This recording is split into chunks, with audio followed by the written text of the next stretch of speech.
In 2009, I was working on my direct enforcement team, and I got into a undercover drug deal that had gone bad.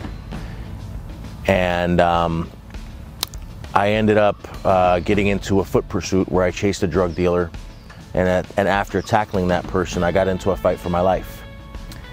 And at the end of that fight, I got up and took a deep breath and dusted myself off and realized that I was the only person that was able to walk out of that fight alive. And it was really a big struggle for me to know that I played a part in taking somebody's life.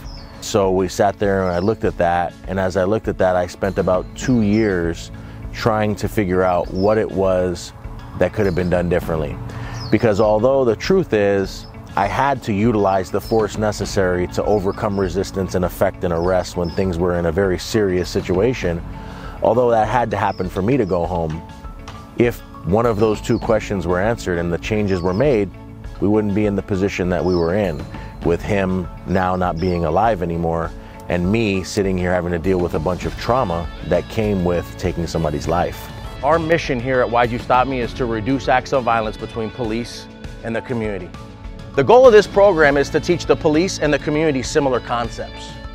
This is a great program because it provides understanding, where the two sides can understand where they're coming from. I think it's particularly powerful for the youth of this community to attend a program like this so that they know exactly why the officers are doing their job in a certain way. It makes them safer and it keeps our officers safer.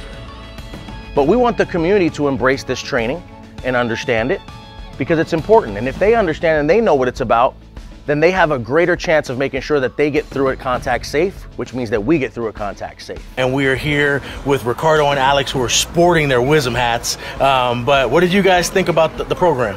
I think the program is great. It made me look at perspective at a whole different point of view, that cops are here to help us and not to be against us. And my point of view is that I respect them more as their job than what they do for our community.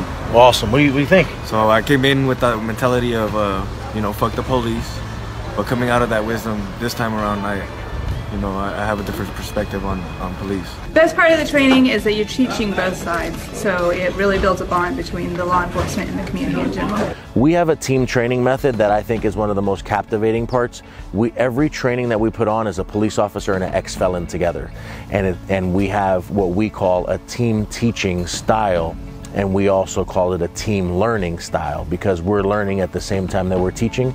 We're giving back, we're reducing trauma, but we're also giving community members and police officers the tools necessary to work on the soft skills and to be able to be a lot more kind and ultimately a lot more happy in whatever spot they're in this world. So we're here with Deputy Luis Arroyos from the Monterey County Sheriff's Department. He just went through Why'd You Stop Me training, CP21. What was the best part of the training? There wasn't a best part. The whole thing was incredible. Thanks a lot. The stories, they were all amazing, and I learned a lot today. Cool. Well, what was one thing you think that you learned? Maybe is there something you could maybe engage in to do better, or what do you think? What do you think you learned? That was one thing, one takeaway. For me, to just get better every day and communicate better with the community and bridge the gap. Awesome. The program is amazing. It opened my eyes a lot to put myself in a police perspective, so I learned a lot today. It's a great program. It helps you see things from both sides. Most of the time, a lot of kids like us, we see the police as a certain way, and that's not necessarily cool until we get to see their life, and they're kind of like us too. The program's working. It's out there, and it's really important to realize how you talk to people, how you communicate in this job is one of the most important things. And it's going to change people's minds, people's attitudes, and the way you interact with them based on your verbal contact. So tell me your name one more time. Ernest. Ernest. You just saw the Why'd You Stop Me presentation, right? Yes. What did you think of the police before the presentation? I was like, fuck the police, I didn't care for them. And how old are you? 13. And be honest with me when you answer this question. After hearing me as a police officer and after seeing the presentation, real talk, what do you think? Do you see things any differently at all? Yeah, actually police are meant to be in this world to help and save people's lives. Wow. Ultimately, that 2009 incident that I spoke about, that deadly force incident where somebody died, was very unfortunate. If I could take it all back, I would. If I could do it differently, I would. But his death was a birth, and it was the birth of a program that teaches us why we need to know about each other, why we need to get along, why we need to listen, why we need to be fair and impartial in our decision making at all times. So for me, I believe that God has put me on this earth and kept me in this position, kept me out of jail, kept me alive, kept me healthy to be able to spread these types of messages.